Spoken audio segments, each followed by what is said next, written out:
Devemos, irmãos e irmãs, levar em conta a liturgia do tempo do Advento e do Natal, e só nisto já temos uma riquíssima fonte de espiritualidade. Que é a espiritualidade? A espiritualidade é aquela atitude que nasce de uma atitude espiritual, vamos dizer assim, na celebração dos mistérios da fé. Então ela ilumina os passos, ilumina as mentes, os corações, as atitudes, as mãos e toda a vida, o coração. E levar em conta a palavra do Senhor, que neste tempo a igreja nos propõe. E sempre, como vocês todos que são de igrejas estão acostumados, a palavra do Senhor, tanto no tempo do Advento como do Natal, começa pelas palavras dos profetas. Os profetas são aqueles, os guardiães, vamos dizer assim, do direito do Senhor e da aliança. E então, cada vez que nos colocamos a ouvir a sua palavra, estamos também salvaguardando a nossa disposição para com o Senhor nosso Deus e a sua vontade na nossa vida. Então, no tempo do Advento, vale então as palavras que todos já ouvimos nessas 2 semanas passadas, a saber do profeta Isaías, principalmente na segunda parte do seu livro, em que ele convida Israel a uma nova esperança. Consolai o meu povo. Então a igreja também, neste tempo presente, está com a mesma atitude, a mesma fala. Os profetas são oportunos sempre para o ministério da igreja no mundo. E o outro ponto de partida para se falar de espiritualidade do tempo atual são os costumes, os costumes que foram sendo desenvolvidos e surgidos ao longo da história da igreja neste tempo, principalmente aqui entre nós que vivemos aqui na igreja do Centro-Oeste. Tantos são os costumes que, vamos dizer, nos ajudam a celebrar este tempo. Eu começo com o prólogo da carta aos Hebreus, um textinho aqui para fundamentar a nossa fala. Muitas vezes e de muitos modos, Deus falou outrora aos pais pelos profetas. Então o profeta é aquele que mantém a fala de Deus para o seu povo, que salvaguarda o direito de Deus de falar a seu povo, e é o povo de Deus espalhado em todo o mundo. O único modo que nós temos de acessar ao Senhor é pela fala dos profetas.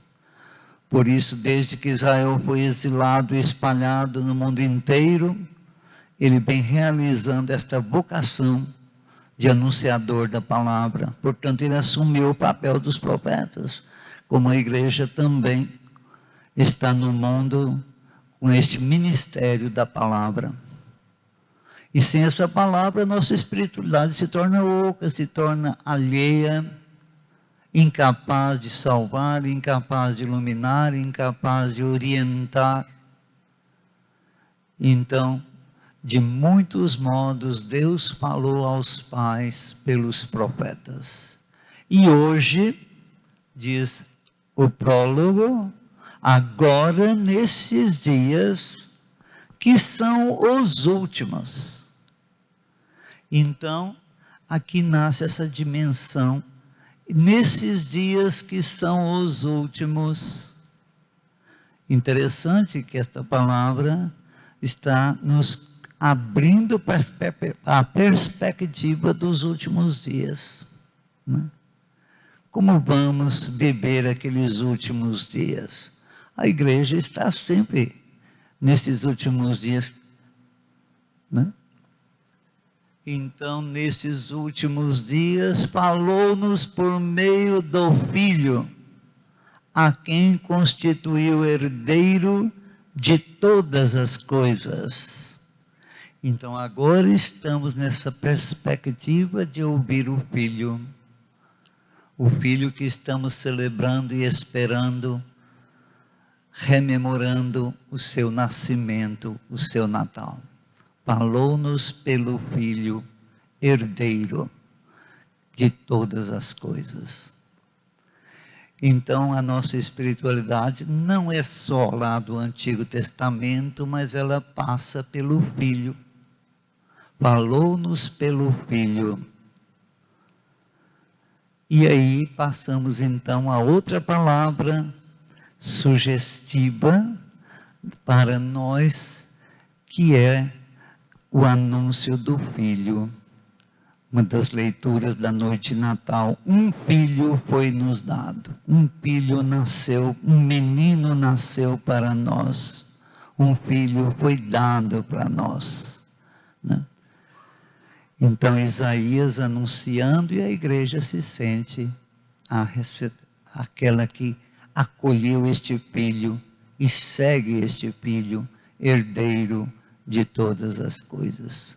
Então a espiritualidade deste tempo é essa disposição de audição, a disposição de audição da palavra. Falou outrora aos pais pelos profetas e continua falando hoje pelo ministério profético da igreja. Portanto, a igreja se põe na posição de povo, na posição de Israel. Ora, a motivação do envio e do chamado dos profetas era um só: recuperar a força da aliança, a fidelidade de Israel às exigências da aliança. Por isso, toda pregação profética tem sempre duas dimensões: chamado à conversão e anúncio da disposição de salvação, se houver esta conversão. Não? Por isso, muitas vezes, o inciso da conversão é o mais forte, o mais gritante, o mais intrigante para quem ouve, né?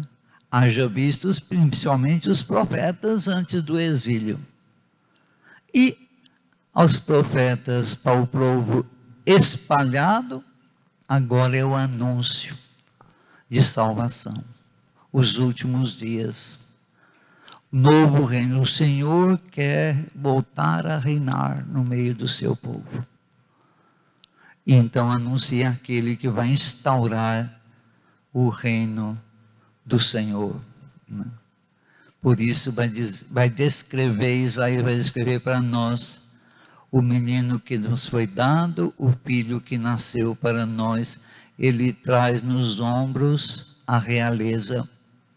O que é realeza? Não é manto, é claro, né? A realeza é a administração dos bens, da res, das coisas. Portanto, ele vem como Senhor. Vem como Senhor. E quer ser Senhor. E aqui tem um jeito novo, que é o modo com que depois vamos ouvir no Evangelho, não? Então, ele tem a realeza. Portanto, ele quer ser Senhor. E aí é possível, é por isso que ele espera que o seu povo lhe seja dócil. O seu povo esteja disposto para ele.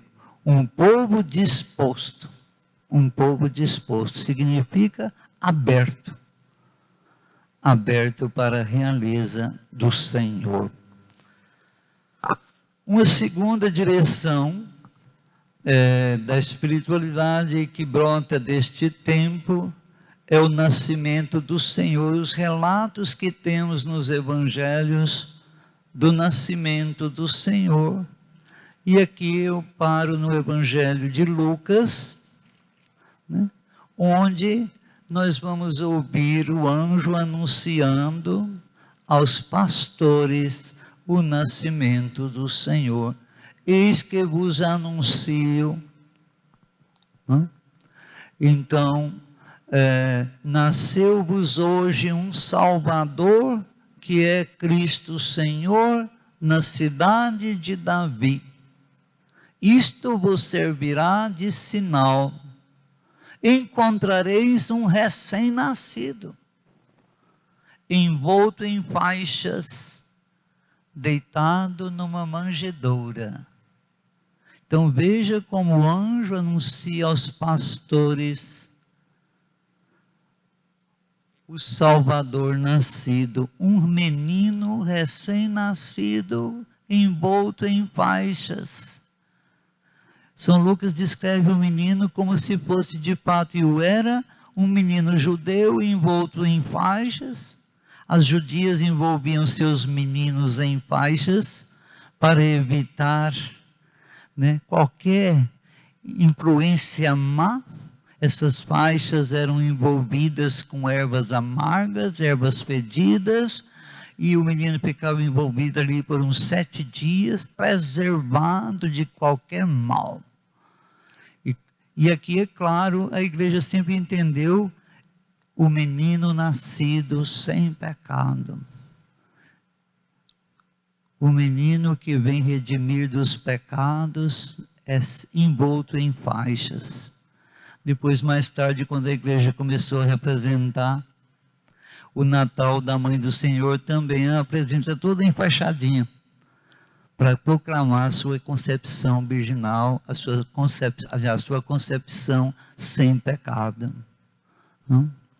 Então, as faixas, envolto em faixas, e todo mundo entendeu, significa sem nenhum laivo de qualquer mal, porque ele é o Salvador, o Cristo Senhor Salvador.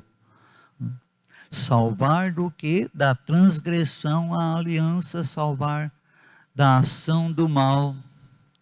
Então, este menino, este recém-nascido, depois vai ser apresentado por São Paulo aos seus queridos filipenses como modelo de humildade. No famoso hino de São Paulo, vai descrever que Jesus, sendo Deus, se esvaziou de sua divindade e assumiu a natureza nossa humana para ser um modelo de humildade. Então a humildade vem iluminar e enriquecer a espiritualidade da celebração do Natal. E talvez seja esse o grande recado que a igreja pode dar para o mundo, a humildade do Senhor, que se esvaziou de sua divindade e assumiu a nossa natureza humana. E esse é um dos grandes encantos do costume que depois surgiu de encenar o nascimento do Senhor. Os presépios, as encenações que são tão queridas nas comunidades eclesiais e no mundo todo, né? A encenação do Natal, enfocando a humildade, a grande lição deste mistério estupendo de um Deus esvaziado de sua divindade, para se fazer irmão.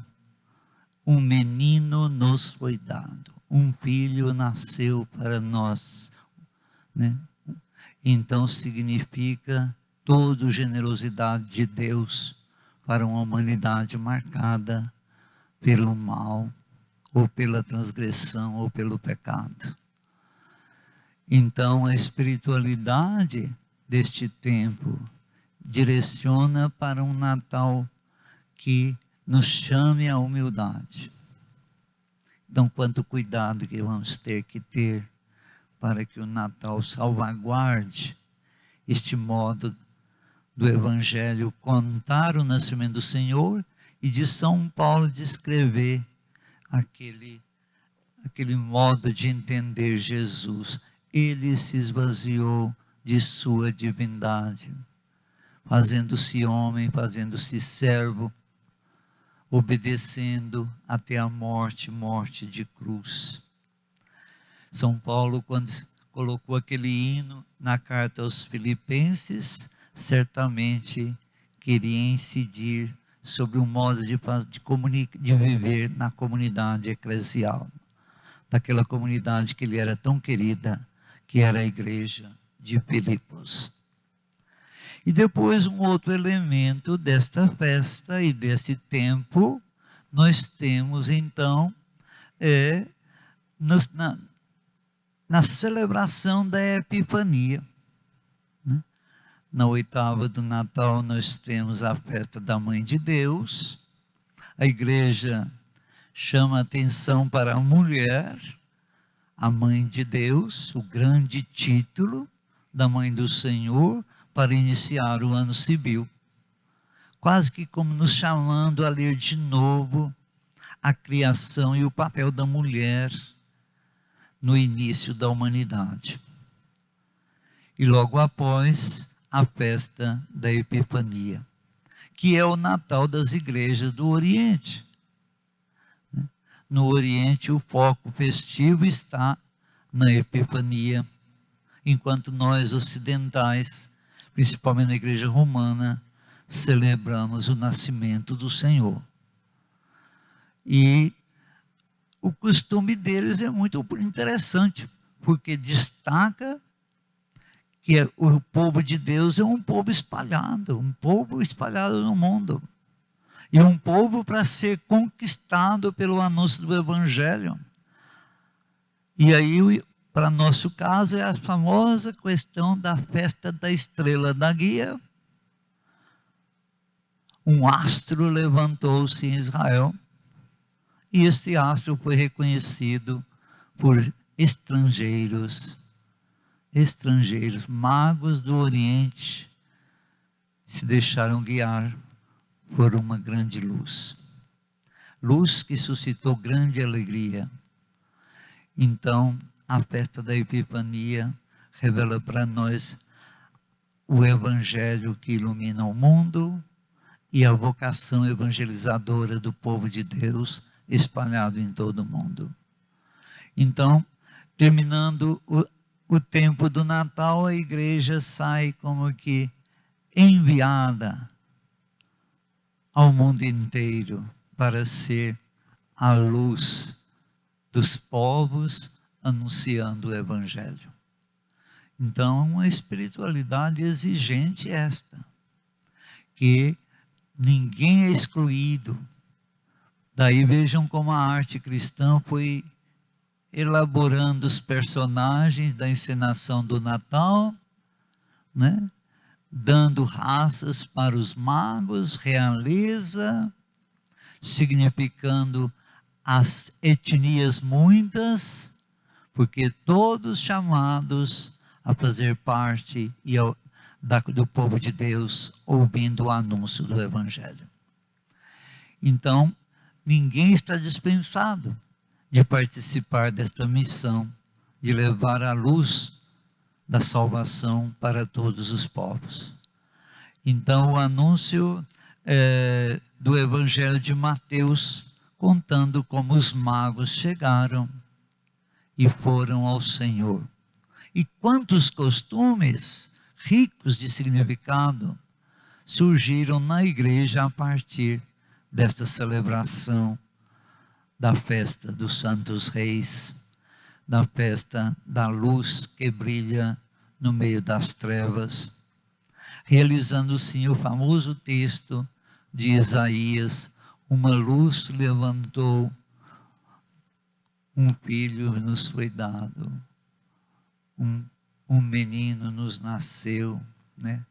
Então a espiritualidade que nasce dessa festa põe a igreja em dia com o seu papel a saber, lâmpada acesa, luz no meio dos povos, anunciando a disposição de Deus de ser Salvador através do seu Filho, que não veio para ser servido, mas para servir principalmente a sua vida, o seu evangelho de chamado para a fidelidade à vontade de Deus, que Ele mesmo representa e anuncia. Então aí nessas 3 direções da palavra anunciada dos profetas, do Deus esvaziado de si, que assume a nossa humanidade, e da luz levantada para alcançar todas as nações, nós vemos aí 3, vamos dizer, características da espiritualidade deste tempo. Audição da palavra,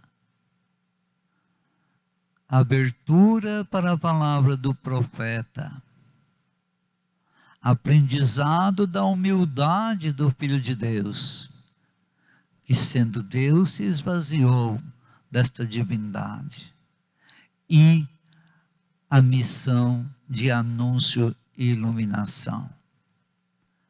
São as 3, vamos dizer assim, rumos que nós podemos caracterizar a espiritualidade que vai se alimentando nesses dias com a riqueza da liturgia deste tempo, né? Isso é uma liturgia que foram surgindo ao longo dos séculos e que a igreja traz para nós e atualiza nas celebrações das nossas comunidades, né? Então, que estas celebrações sejam como que uma fonte constante, né, de eu não sei porque estou aqui, ou não sei o que estou fazendo aqui. Não, está tudo muito bem proposto. Portanto, sejam os pastores como os fiéis, todos temos como realizar o nosso lugar e o nosso papel no mundo. E este mundo marcado, né, por esta grande provação, que dá sinais de ser develada, mas que também dá sinais de ainda estar aí. E cobra uma atenção constante e uma disposição ativa da igreja, né? Não se encolher, mas estar a serviço, né? Então, essa espiritualidade vai se alimentando, seja nas celebrações, seja na vida familiar. Então aí é que entra uma outra questão que eu queria destacar, que é a descoberta da igreja doméstica, a descoberta da igreja em família, em casa, distanciada muitas vezes por força desses 2 anos que passaram, né? E aí, onde ficam os pastores, né? Onde ficamos os padres, né? Os ministros, os catequistas e tudo mais? Perdemos o nosso lugar? Ficamos sozinhos? Temos que ir lá? Ou vamos esperar que venham, né? Então, esta é uma das questões do tempo presente, né? Como recuperar a nossa relação com as multidões das nossas comunidades eclesiais, né? E a novidade, os pais, principalmente os jovens, seus filhos, os idosos da família, descobrir que estão encarregados, né? Não estão dispensados, né?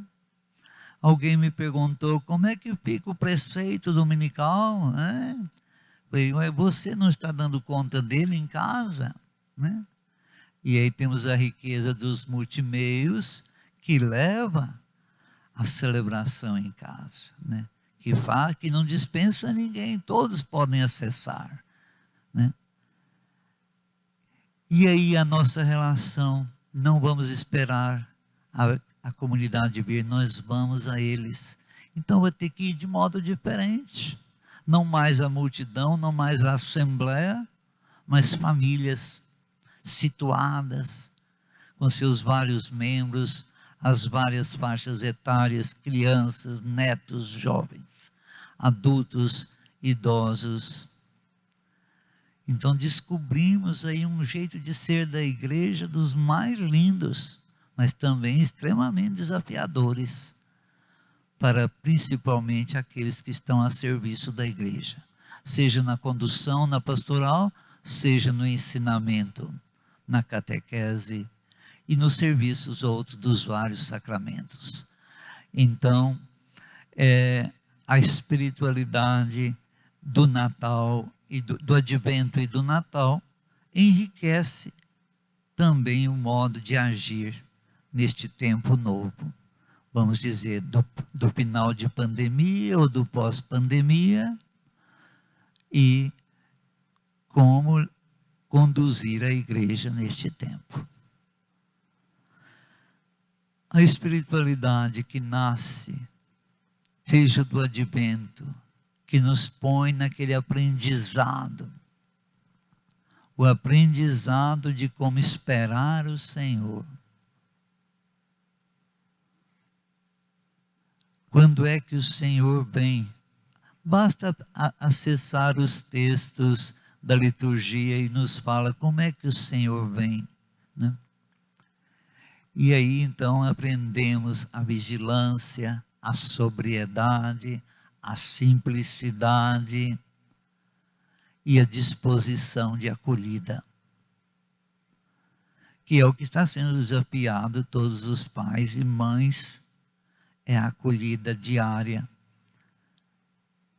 uns dos outros para ser sinal de salvação.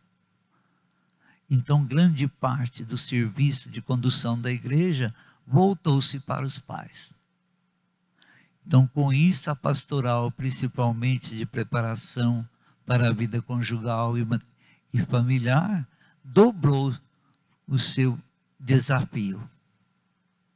Porque este tempo fez a família se reunir, fez a família se encontrar, fez a família estar mais próxima dos seus membros. E aí onde vai ficar o nosso discurso, o ensinamento e a palavra de Deus? Então o tempo do Advento, portanto, também adquiriu um outro modo de ser experimentado. Nos muitos modos com que o Senhor vem a nós e fala as suas palavras de salvação. E nós queremos acolhê-lo com o coração aberto e voltado para a sua vontade.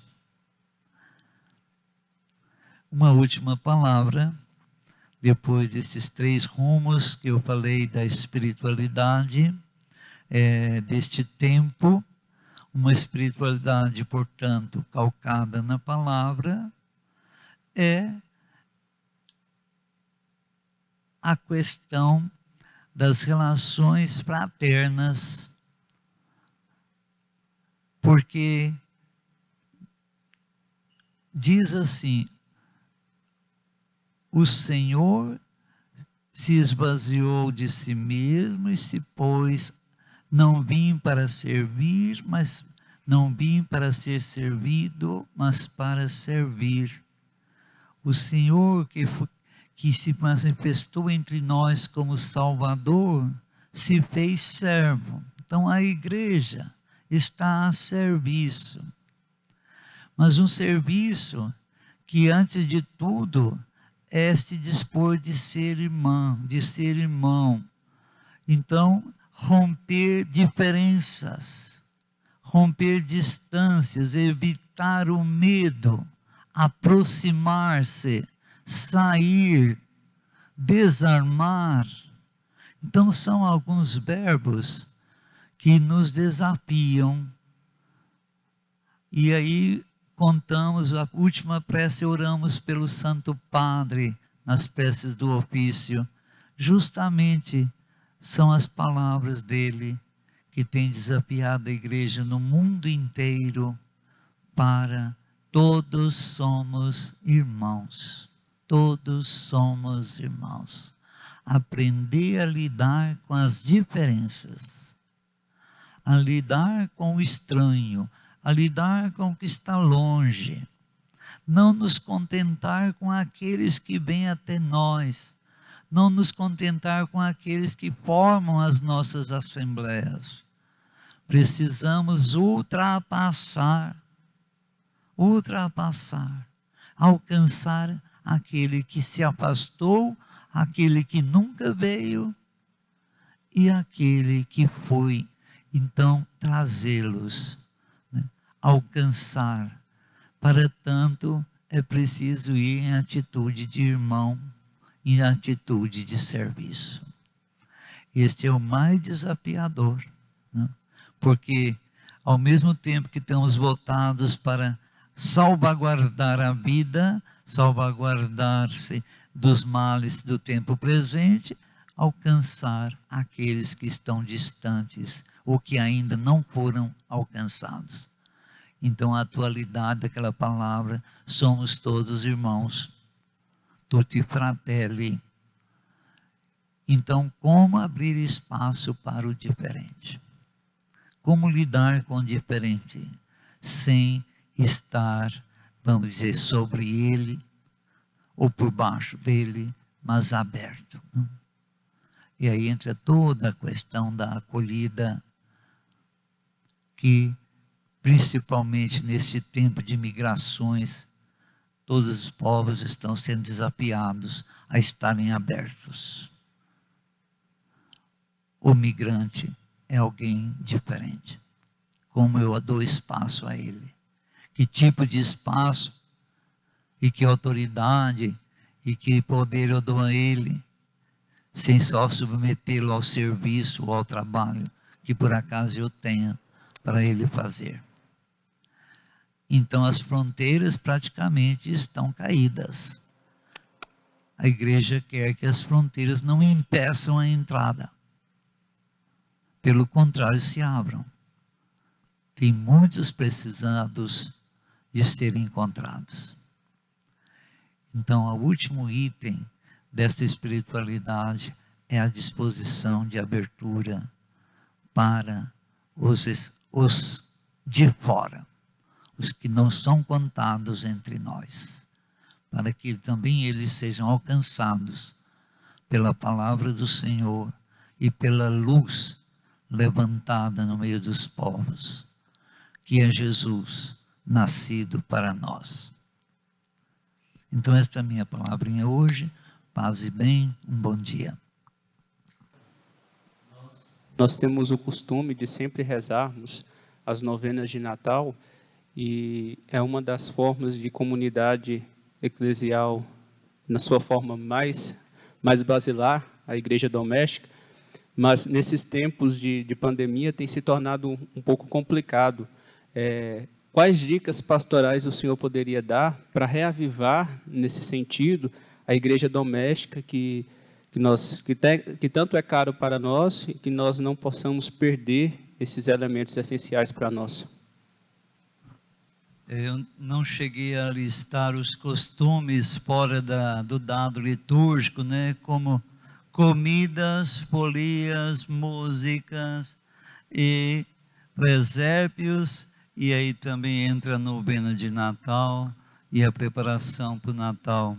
Outro dia alguém chegou lá em casa e falou: quando é que eu posso trazer o arroz que eu plantei para o presépio? Eu falei: oh, meu Deus, né? Quer dizer, belíssimo costume, né? Das pessoas plantavam vasilhinhas de arroz, para que no dia de Santa Bárbara, para chegar no Natal, o arroz já está grandinho e verdejante para enfeitar o presépio. Eu falei: uai, você pode trazer o dia que tiver, que o arroz não espera ele dar cacho não, enquanto ele estiver verde, né?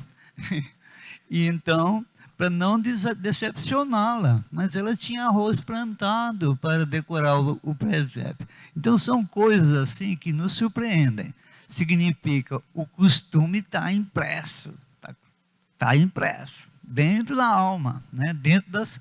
Pode ser que a pessoa nem apareça para a liturgia como tal, mas está preocupado de fazer presépios, de reunir as pecinhas, as coisas para comemorar, né, este dia ou este tempo, né? Um jeito certamente de quebrar a dificuldade das reuniões, né, como a igreja mesmo está fazendo aqui em Goiânia. Eu vejo lá em casa o empenho do pároco e dos outros irmãos, né, de fazer as celebrações, alcançar as pessoas na catequese, né, poucas celebrações juntos, mas crianças e jovens sendo acessados pelos multimeios para o serviço de catequese, né? E agora que está amainando mais a situação de convívio, de número, então já tinha havido reuniões, como está acontecendo esta aqui, né? Mas o que devemos salvaguardar de fato é o ânimo celebrativo, né? E esse modo puro de fazer, sem muitos meios, fazer o Natal acontecer, né? Nós tínhamos um velho frade que foi o segundo pároco aqui em Goiânia, chamava João Francisco, né? Ele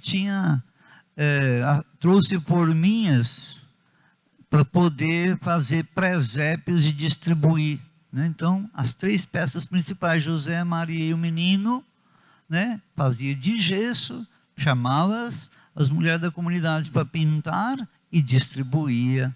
Toda a família tinha lá as 3 pecinhas essenciais do Natal, né? Então são coisas pequenas, né, mas quer dizer, que mantém a atitude da espiritualidade. Quer dizer, a espiritualidade está bem radicada, né? Na palavra que se fez carne, né? Habitou entre nós e nos redimiu de nossas culpas, né? Então temos que ser criativos, né? Outra coisa que eu quero responder à sua pergunta: precisamos de narradores. O Santo Padre, né, apelando que a igreja precisa recuperar a capacidade de narrar. Ora, a narrativa é o segredo da Páscoa, né? Toda escritura é fruto da narrativa. A narrativa era feita onde? Nos santuários, ou em casa, nas tendas, debaixo da lua ou debaixo das estrelas. Recuperar a capacidade de narrativa.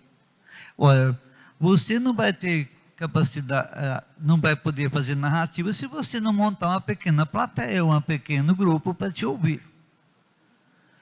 Vocês já imaginaram os pais de família recuperando um encontro doméstico para ele narrar alguma coisa? De onde viemos, para onde vamos, quem somos, e responder às curiosidades muitas da vida. Recuperar a capacidade de narrativa. Ter o que narrar. Ter o que narrar. E não lendo, né? Talvez nem passando slide ou passando o filminho, mas tirando da memória. Tirando da memória. Porque são as grandes fontes. As grandes fontes.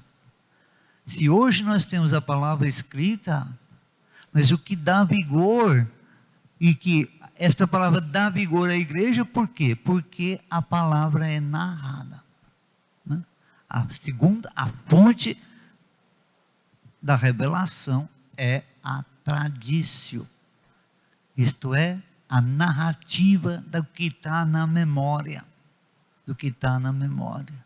Sem ela a escritura vira um livro frio, e mais um livro. Então a narrativa é algo a ser, é totalmente novo e desafiador para a igreja. A capacidade de narrar, excitar a memória e tirar dela o que deve ser narrado, transformado em recado, em mensagem e até mesmo em boa nova. Acho que vai por aí, tá? Obrigado.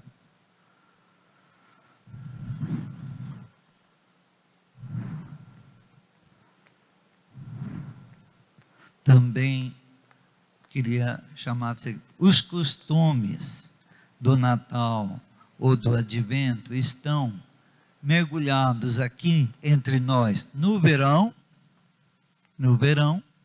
Então o nosso Natal não é gelado, né? Como aconteceu, né? Como acontece no hemisfério norte.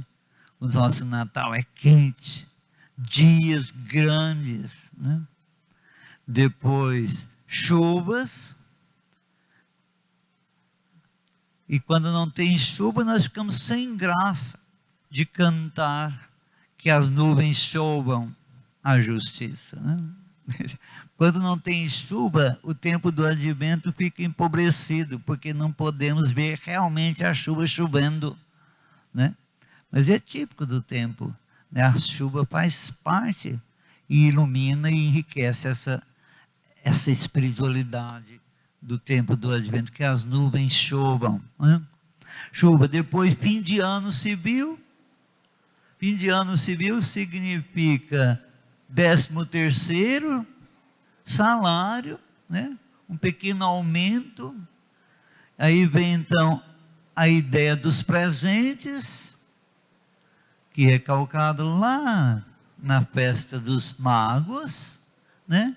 Os presentes, fim do ano letivo, menineira em casa, estudante livre das academias, das escolas, né? São coisas que caracterizam este tempo, né? E que desafiam a igreja também, né?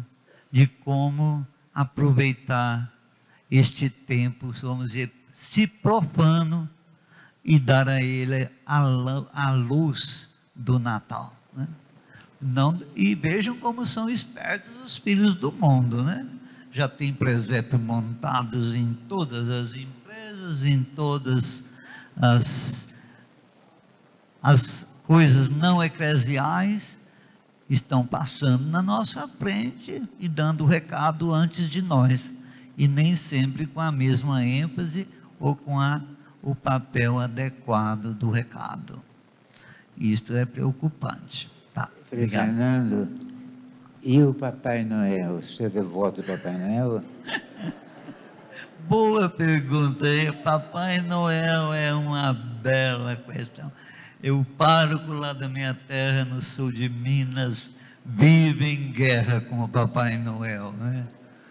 E eu penso que não poucos na igreja têm essa bela briga, né?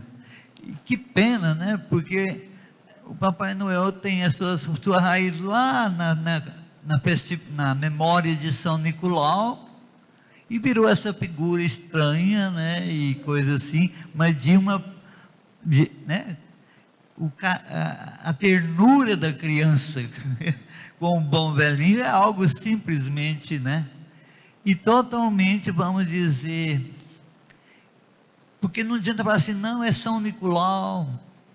Aí você imagina a importância de São Nicolau, a piedade do Oriente para com São Nicolau, e coisas assim, que foi produzir esta figura do Papai Noel, que não tem mais nada de São Nicolau, a não ser a cor vermelha, e a barba talvez, ou coisa assim. No mais, é algo que nós temos que achar um jeito, hein? O bom velhinho dos presentes, né? Que chega, né? De modo surpreendente, né? Como a igreja, de fato, vai evangelizar esse costume, né? Porque vocês imaginam a multidão de crianças, né? Que são que ficam enternecidas. Aí eu apelo para a palavra do Santo Padre. Quantas vezes o Papa Francisco tem chamado a atenção para o cuidado dos avós, dos idosos e do seu papel pedagógico na vida da igreja e da família principalmente, né? E aqui em casa, aqui na paróquia que eu trabalho, estou sempre batendo em cima dos arquitetos para abrir espaço para os idosos nas novas propostas de construção para habitar a família, porque esses prédios não têm lugar para os idosos, as cozinhas não cabem nossos idosos, né? E isso cria um grosso problema, que ele não é contado no círculo familiar. E queira ou não, uma criança quando fica enriquecida, vamos dizer, assistida ali pela ternura do bom velhinho, mas ela tem que ter essa ternura dentro de casa, né? Quem são os bons velhinhos são os nossos avós, nossas avós, não? E que são verdadeiros catequistas, né? Me lembro direitinho da minha avó à noite explicando os quadros de santo na parede, expondo os mistérios da fé, a seu modo, não? Então, isso aí é sempre oportuno, não podemos tirar o lugar deles. Então, é um modo de solucionar a questão do bom velhinho, do Papai Noel.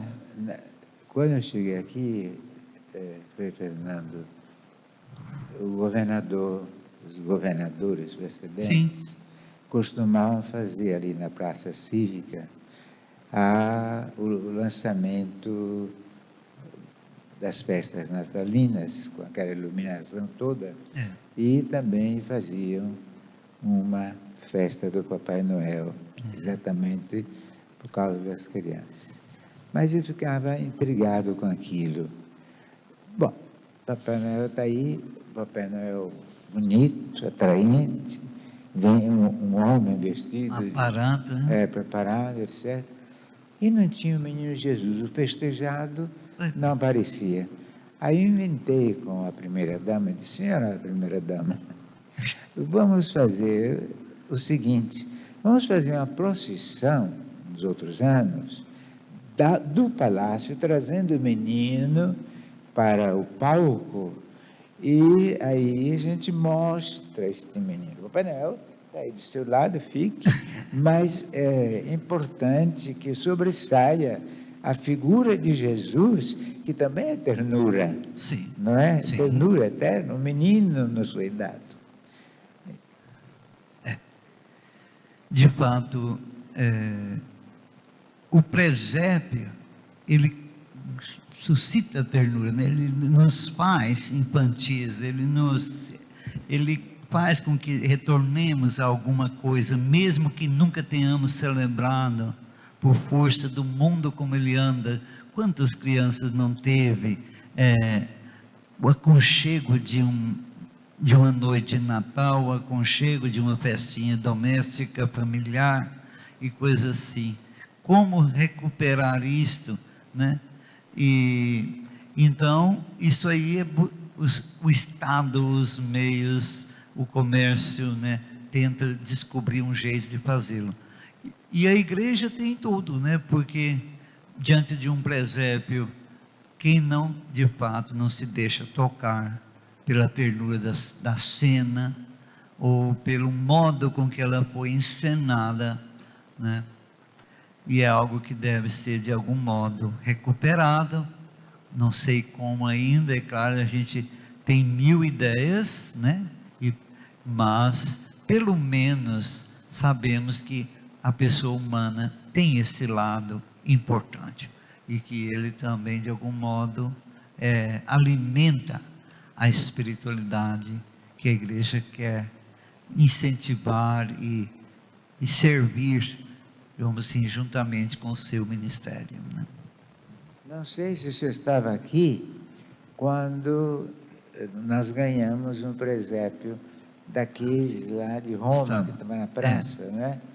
E ganhamos, nos deram em empréstimo, e depois permitiram que ficasse aqui, está guardado Sim. na universidade.